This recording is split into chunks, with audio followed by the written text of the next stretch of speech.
पावलांनी या मालिकेच्या पुढील काही भागांमध्ये आपल्याला एक ट्विस्ट बघायला मिळणार आहे। तो म्हणजेच सरोज मॅडमने कलाला घरात घेतलेलं असतं। सरोज मॅडमने हात धरून कलेला सांगितलेलं असतं की जर तू या घरामध्ये सून म्हणून अपात्र ठरलीस तर तुला हे घर कायमचं सोडावं लागेल, आणि जर तुझी पात्रता मला योग्य दिसली तर तुझं नाव यासाठी पात्र दिसलीस किंवा मला तुझी पात्रता योग्य दिसलीस तर मी तुझ्या नावापुढे म्हणजेच तुझ्या नावापुढे चांदेकर हे आडनाव जोडलं जाईल, म्हणजे तू या घरात कायमची येऊ शकतेस। ठीक आहे सरोज मॅडम, मला तुमचं चॅलेंज मान्य आहे, असं म्हणत सरोज कलेला घरामध्ये घेऊन येते। घरामध्ये आल्यानंतर सरोज तिच्या बेडरूममध्ये येते, तेव्हा अद्वैत म्हणतो की अरे खरे स्वागत आहे तुझं या घरामध्ये, आपल्या बेडरूममध्ये परत। तेव्हा कला त्याला काहीही उत्तर देत नाही। कला त्या रूमच्या खिडकीमध्ये जाऊन उभी असते, ती सारखं एक टक लावून एका ठिकाणी बघत बसलेली असते। तेव्हा मागून चांदेकर येतो आणि तिला आवाज देत असतो, खरे खरे अगं कला, केव्हापासून आवाज देतोय तुला, तुझं लक्ष नाही आहे का, काय कुठे गंग झाली आहेस एवढी। यावर कला म्हणते की काय केव्हांचं खरे खरे लावलंयस, काय बोलायचंय तुला, बोल बरं। चांदेकर म्हणतो की अगं काय झालंय, कुठे हरवली आहेस तू, काय प्रॉब्लेम आहे, काही झालंय का, किंवा अशी काही गोष्ट आहे का जी तुला मला सांगता येत नाहीये। यावर कला म्हणते की नाही, तसं काहीही नाहीये। यावर चांदेकर म्हणतो मग एवढी गप्प गप्प काय आहेस, बोलत राहा ना, एवढी तू खूप भांडत असतेस माझ्यासोबत, प्रत्येक गोष्टीचं खरं खोटं करत बसतेस। यावर कला म्हणते की नाही रे, तसं काहीही नाही, मी विचार करत होते की तुला आता ही जी अटक वगैरे झाली, जो काही खटला झाला, जी काही केस वगैरे झाली, या सगळ्याच्या मागे करून करून हे सगळं कोणी केलं असेल, हे सगळं नजर चुकीने झालं असेल की हे सगळं मुद्दामून घडवण्यात आलं असेल, मला काहीच कळत नाही। आणि जर हे खरंच कोणी केलेलं असेल ना तर मी जोपर्यंत तो गुन्हेगार सापडत नाही तोपर्यंत स्वस्थ बसणार नाही। यावर चांदेकरचं असं मत पडतं, चांदेकर तिला सुचवतो की हे बघ, आबांच्या कारकिर्दीत आणि आईच्या कारकिर्दीत असं कधीच झालेलं नव्हतं, त्यांनी हा सगळा बिझनेस एकदम प्रॉपरली सांभाळून घेतलेला होता। चांदेकर ज्वेलर्सचं नाव सगळीकडे प्रख्यात आहे, कारण लोकांचा त्यांच्यावर भरोसा खूप आहे, आणि माझ्याच कारकिर्दीत हे सगळं झालेलं आहे। आतापर्यंत जी गोष्ट झाली नाही ती आता झालेली आहे, आणि लोकांचा आपल्यावरचा विश्वास डगमगलेला आहे। हे सगळं माझ्या वेळेस का झालं असावं, म्हणजे कोणीतरी निश्चितच कला पुढे म्हणते की थांब, मला आता कळतंय, कोणीतरी निश्चितच असं आहे जे तुझ्या वाईटावर उठलंय चांदेकर। चांदेकर म्हणतो एक्झॅक्टली, मी तेच सांगतोय तुला की कोणीतरी नक्कीच असं आहे जो माझा एनिमी आहे आणि जो मला उद्ध्वस्त करू बघतोय, कारण एकदाचं जर का माझं नाव खराब झालं किंवा डॅमेज झालं तर चांदेकर ज्वेलर्स काहीच उरणार नाही। सगळे लोक हेच म्हणतील की यांच्या आधीच्यांनी भरोसा, परंपरा, विश्वास जपला, पण याच्या आत्ताच्या वारसदार पिढीने सगळं उधळून लावलं। यावर कला म्हणते की हो, हे ऐकायला सुद्धा कानांना खूप वृत्त आहे चांदेकर, तेव्हा खरं खोट्याचा आपल्याला शोध लावणं खूप गरजेचं आहे। तेव्हा कला म्हणते की चांदेकर आपण एक काम करूया का, आज रात्री आपण कोणालाही न सांगता ऑफिसला जाऊन ऑफिसमध्ये फाईल्स वगैरे चेक करायच्या का। यावर चांदेकर म्हणतो की चालेल, तशी काही हरकत नाही। यावर कला म्हणते की ठीक आहे, तसंच करू, मग जेवण वगैरे झालं आणि सगळे झोपल्यानंतरून आपण तेच करूयात, म्हणजे बऱ्याच गोष्टी आपल्याला सहज क्लिअर होऊन जातील। यावर चांदेकर म्हणतो की ठीक आहे कला, काही हरकत नाही। एवढं सगळं झालेलं असून तू एवढा स्वस्त कसा काय बसू शकतोस, या गोष्टींच्या मुळाशी जाणं खूप महत्त्वाचं आहे चांदेकर, या गोष्टी लाईटली घेऊ नको, कारण पुढे जाऊन या गोष्टींचा खूप त्रास होणार आहे सगळ्यांना। यावर चांदेकर म्हणतो की अगं मे बी असंही असू शकतं की माझ्या कॉम्पिटिटर्समधून हे कोणाचं तरी काम असेल, कारण स्पर्धा खूप वाढलेली आहे हल्ली आणि आपण त्या पॉईंटला ट्रेंडिंगला होतो खूपच। कसं आहे ना चांदेकर, आपण जर उद्या गेलो ना ऑफिसला तर सगळ्यांसमोर पसारा नको, तेव्हा आपण काही गोष्टी जर गपचूप केल्या तर त्या बऱ्या असतील। काय सांगावं, खरा गुन्हेगार ऑफिसमध्येच असेल आणि आपण शोध घेताना तो अलर्ट होऊन जाईल, त्यापेक्षा नकळत ह्या सगळ्या गोष्टी करणं कधीही चांगलं। यावर चांदेकर तिच्या मताशी सहमत असतो, तो म्हणतो की बरोबर आहे तुझं, जाऊया आपण। तेव्हा रात्री सगळ्यांची जेवणं आटोपल्यानंतर कला आणि अद्वैत ऑफिसला जायला निघतात। ऑफिसला गेल्यानंतर कलाच्या मनात आधीपासूनच संशय असतो तो राहुलवर, कारण ऑफिसमध्ये 3 केबिन्स असतात, एक चांदेकर, एक सरोज मॅडम आणि एक राहुल, आणि अर्थात आतापर्यंत राहुलने खूप अफरातफरीची कामं केलेली असतात, संशय घेण्यायोग्य तो वागत पण असतो। तेव्हा कला राहुलच्या केबिनमध्ये जाते जेव्हा चांदेकर म्हणजेच अद्वैत त्याच्या केबिनमधल्या फाईल्स चेक करत असतो तेव्हा कला राहुलच्या केबिनमध्ये जाते आणि त्याच्या केबिनमधल्या इम्पॉर्टंट फाईल्स सगळ्या इकडे चांदेकरच्या केबिनमध्ये घेऊन येते. तेव्हा चांदेकर तिला विचारतो, काय ग कला, तू कुठे गेलेली होतीस, या फाईल्स कुठून आणल्या? तेव्हा कला त्याला सांगते की ह्या मी राहुलच्या केबिनमधून आणल्या.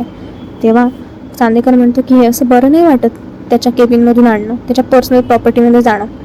यावर कला म्हणते की अरे आपण एक कुटुंब आहोत, यात चुकतो काय आहोत आपण? इम्पॉर्टंट म्हणजे यात त्याचं पर्सनल असं काहीच नाही आहे, सगळं ऑफिस रिगार्डिंगच आहे, सो चेक करायला काय हरकत आहे? तेव्हा त्या फाईल्स चेक करताना त्या फाईल्समध्ये कलेला सारडाच्या डीलची रिसीट सापडते, जी रिसीट पोलीस आणि सगळे शोधत असतात. सारडासोबत जेव्हा हिऱ्यांची डील झाली होती त्याची रिसीट ती मिसिंग होती आणि पोलीस सुद्धा त्याच गोष्टीचा खूप कसून शोध घेत होते, ज्यामुळे खाली चांदेकरला अटक करून पोलीस घेऊन गेलेले होते. कारण यातून पोलिसांचं म्हणणं असं होतं की जर तुमच्याकडे रिसीट नाही आहे सारडाकडून हिरे घेतल्याची, याचा अर्थ तुम्ही खोटे हिरे वापरता. तर कलेला ती रिसीट सापडल्यानंतर कला ती रिसीट अद्वैतला दाखवते आणि सांगते, बघ सारडाकडून मला राहुलच्या फाईलमध्ये सापडली. आपल्याकडे परचेस ऑर्डरच्या फाईल्स वेगळ्या ठेवलेल्या असतात, वेगळ्या मेंटेन केलेल्या असतात आणि कॉपीज प्रत्येक ठिकाणी असते. मग सारडाच्याच डीलची कॉपी म्हणजे सारडाच्या डीलच्याच रिसीटची कॉपी का मिसिंग आहे, असा प्रश्न आता कला वारंवार अद्वैतला करू लागते. यावर अद्वैत म्हणतो की अगं राहुल गेली असेल नजर चुकीने. तेव्हा कला म्हणते की अद्वैत ही गोष्ट साधी नाहीये, तू या गोष्टीची चौकशी केली पाहिजे. तेव्हा अद्वैत विचार करतो की कॉपीज स्टाफच्या फाईलमध्ये असतात, एक राहुलच्या फाईलमध्ये असते आणि एक माझ्या फाईलमध्ये असते, म्हणजे आमच्या दोघांच्या केबिनच्या वगळता स्टाफच्या फाईलमध्ये सुद्धा असते. सो ही राहुलच्या इकडे सापडलेली रिसीट आहे, माझ्या इकडे कॉपी कोणतीच नव्हती. आता आपण स्टाफची फाईल बघूयात, कदाचित त्याच्यात आपल्याला सारडाची रिसीट सापडेल, म्हणजे आपल्याला कळेल ना की नजर चुकीनं झालं हे. यावर कला म्हणते की ठीक आहे. कला स्टाफची फाईल घेऊन येते. कलाला स्टाफच्या फाईलमध्ये सुद्धा सारडाच्या डीलची रिसीट काही सापडत नसते. यावरून ही गोष्ट स्पष्ट होते. कला आता अद्वैतच्या मागे लागते आणि सांगते की या गोष्टीचा जाब तू राहुलला विचारणार आहेस. तेव्हा अद्वैत म्हणतो की हो, ही गोष्ट खरंच आता संशयास्पद वाटते, आपण राहुलला विचारणं गरजेचं आहे. दुसऱ्या दिवशी सकाळी जेव्हा अद्वैत राहुलला जाब विचारतो तेव्हा राहुल त्याला सांगतो की दादा, अरे नजर चुकीनं झालं होतं ते. अनेकाने माझ्याकडे जेव्हा रिसीट आणून दिली तेव्हा ती मी माझ्या फाईलला लावलेली होती, इव्हन मी चेकसुद्धा साईन करून दिलेला होता. आणि झालं असं की मला एक अर्जंट कॉल आल्यामुळे मी ती रिसीट माझ्या फाईलमध्ये विसरून गेलेलो होतो. इव्हन मी सायंकाळी आलो तेव्हा मी नैनाला सुद्धा सांगितलं होतं की मला त्या दादाला रिसीटबद्दल बोलायचं आहे, पण मी गडबडीत जरा विसरून गेलो. यावर नैनासुद्धा आता त्याला साक्ष द्यायला लागते आणि म्हणते की हो अद्वैत, ॲक्च्युली त्याने मला सांगितलेलं होतं आणि तो घाईगडबडीत विसरला असेल खरंच. यावर कला नैनाला म्हणते की अगं नैनाताई, ही गोष्ट खूप मोठी आहे, लाखो रुपयांचा प्रश्न आहे, ही एवढीशी गोष्ट कशी काय समजताय तुम्ही आणि विसरले, हे मला पटतच नाही आहे. यावर राहुल म्हणतो की तुम्हाला असं वाटतंय का की मी काही गोंधळ घातलेला आहे असं. यावर नैना पण म्हणते, तुम्हाला काय राहुलवर डाऊट आहे का आता, म्हणजे घरातल्या माणसांवर भरोसा नाही आहे का आता? यावर अद्वैत म्हणतो की अरे ठीक आहे, शांत व्हा, मी एवढं काही तुम्हाला अजून बोललेलंच नाही आहे, रिलॅक्स, इट्स ओके, एवढं काही झालेलं नाही आहे, होतं कृषी नजर चुकीने. तेव्हा कलाला मात्र राहुलवर संशय अजूनपर्यंत असतोच. अद्वैत सगळ्या गोष्टी सोडून देतो कारण राहुल त्याचा भाऊ आहे ना. तेव्हा कला म्हणते की ठीक आहे, आता झालं ते सगळं जाऊ द्या, पण मग इथून पुढे अशी एवढी गंभीर चूक करू नका, कारण ह्याचे परिणाम आपल्याला सगळ्यांना भोगावे लागतील. कारण सगळ्यांचं म्हणजे मेन म्हणजे आबासाहेबांचं नाव जास्त खराब होतं आहे. यामध्ये राहुल आणि नैना दोघं हो हो म्हणतात. एकीकडे राहुलवर नजर ठेवणं खूप जास्त गरजेचं आहे असं कलेला वाटू लागतं. तेव्हा कला म्हणते की पण याच्यावर नजर ठेवणार कशी काय, म्हणून कला आता ऑफिसच्या एका माणसाला त्याच्या मागे ठेवते आणि त्याला सांगते की याच्यावर नजर ठेवा. तेव्हा राहुल कुठे जातो, काय करतो, याची सगळी डिटेल आता कलाला भेटत असते त्या स्टाफच्या मेंबरच्या थ्रू.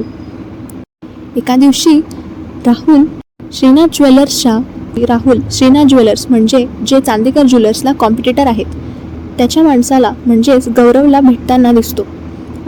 त्याची आणि राहुलची असलेली भेट म्हणजे गौरव आणि राहुल जेव्हा भेटतात त्या गोष्टीचा फोटो काढून स्टाफ मेंबर कलाला टाकतो आणि कला हा फोटो सगळ्यांना घरामध्ये दाखवते आणि आबासाहेबांना सुद्धा दाखवते. आबासाहेबांना ती सांगते की मला राहुलवर आधीपासूनच संशय होता, जर राहुल चुकलेला नाही आहे तर मग हा आपल्या कॉम्पिटिटर्सना का भेटतोय जाऊन, त्या गौरवला याला भेटायची काय गरज आहे आणि त्याला हा कसल्या डिटेल्स देताना दिसतोय आपल्याला, त्याच्याकडे काय आहे, या गोष्टींचं उत्तर तर नक्कीच देण्यास पात्र आहे तू राहुल. तेव्हा आता बऱ्या बोलाने खरं काय ते सांग. यावर राहुल अफरातफरीची उडवाउडवीची उत्तर देत असतो. यावर आबासाहेबांना आता कळून लागतो राहुलचा खोटेपणा काय आहे ते आणि एकीकडे चांदेकरला सुद्धा सगळं समजून जातं. तेव्हा आबासाहेब म्हणतात की काय हे सगळं कशासाठी केलंस राहुल? प्रॉपर्टीसाठी केलंस ना? खरं बोल. यावर राहुल काहीच बोलत नाही, खाली मान घालून निमूटपणे सगळं ऐकून घेतो. तेव्हा आबासाहेब म्हणतात की मला माहिती आहे की तू कुठल्या थराला जाऊ शकतोस ते. आतापर्यंत जेवढ्या तू चुका केलेल्या आहेस त्यावर मी तुला ओळखतो चांगलंच. तेव्हा ज्या प्रॉपर्टीसाठी तू आता हे सगळं केलेलं आहेस ना, त्याच प्रॉपर्टीमधून मी तुला आणि तुझ्या आईला बेदखल करतो. तेव्हा आता निघा तुम्ही या घरातून, आणि जर जमणार नसेल तर कला म्हणते आजोबा एवढी मोठी शिक्षा त्यांना नका देऊ, त्यांना घरात राहू द्या. हे असं करणं चुकीचं आहे, पण आपल्याच भावाला फसवणं हे कितपत योग्य आहे याची अद्दल राहुलला घडली पाहिजे, म्हणून मी तुम्हाला सगळ्यांना ही गोष्ट समोर सांगितली. यावर आजोबा म्हणतात की हो कला, तू बरोबर केलंयस. घरात तर मी यांना राहू देऊ शकतो, पण प्रॉपर्टीच्या हिस्स्यातून मी या दोघांनाही बेदखल करतोय. माझ्याकडून कुठलीही अपेक्षा ठेवायची नाही.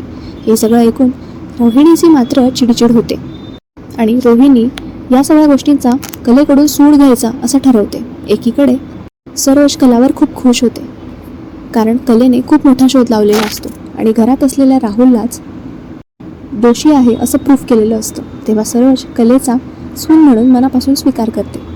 तर मित्रांनो, आजचा ट्विस्ट एपिसोड तुम्हाला कसा वाटला हे कमेंट्समध्ये नक्की सांगा. धन्यवाद.